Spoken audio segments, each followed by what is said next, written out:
We all know how terrible plastic cutlery can be for the environment, which is why Narayana Pisapati's edible cutlery made out of biodegradable materials has got so many people excited.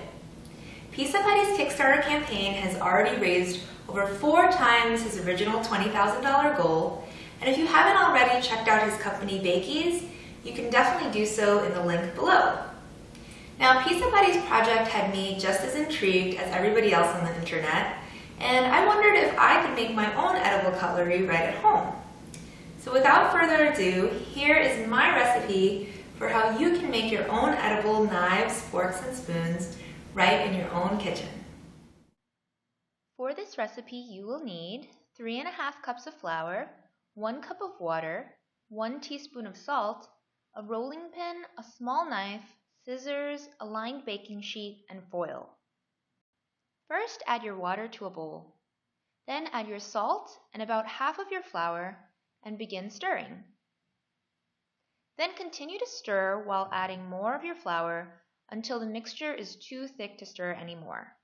Then you know it's ready. Sprinkle some flour onto a cutting board and then transfer your dough ball over. Knead for about 1 minute.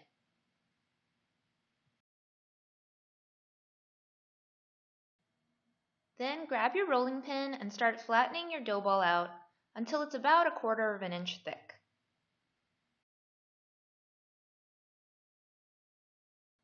After your dough is all rolled out, preheat your oven to 375 degrees Fahrenheit.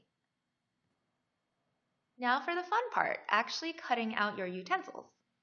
So I tried a couple of different methods, and what I found worked the best was to use scissors to cut out the flat edges at the end of your utensils, and then to use actual utensils to create the shape and trace around using a sharp knife. So that's what I'm doing here with this spoon.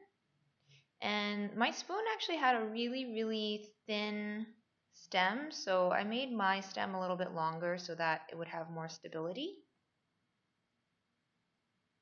That's what I'm doing with this guy. And then I'll show you how to make a fork. So once you have a few spoons ready, you can just use scissors to cut out the prongs of your fork. And to make it a little bit easier, I just did 3 prongs, kind of like the sporks that we used to have back in school.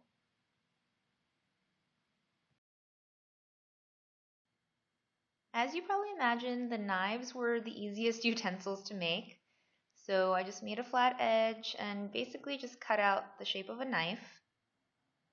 But then I was worried that they wouldn't be sharp enough to cut, so what I did is I just took my actual knife and pressed down on the blade part of my knife so that it would be nice and sharp.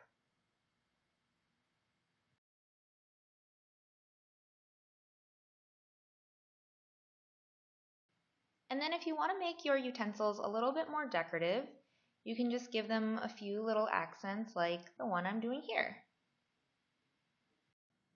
Or if all of that seems too labor intensive, apparently you can just buy these utensil-shaped cookie cutters.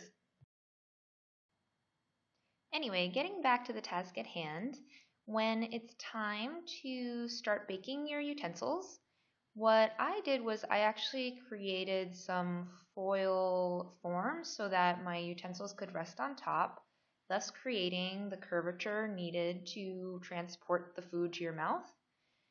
Or you can just use spoons that you already have for the same effect.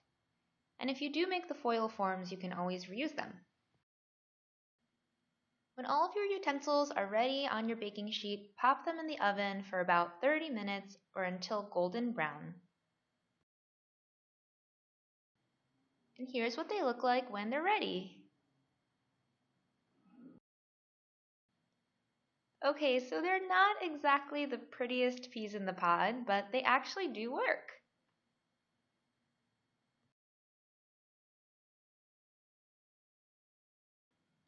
We use them to eat spaghetti and even soup. And it took about 3 hours before the spoons got soggy. And they actually tasted good too. The only unsuccessful utensils were, unfortunately, the knives. They were unable to cut through harder foods like this veggie patty, but they were fine with soft foods. And of course, the best part about our edible utensils? At the end of the meal, all you have to do is eat them. I really hope you enjoyed this DIY video. For more cool tips and tricks, please subscribe.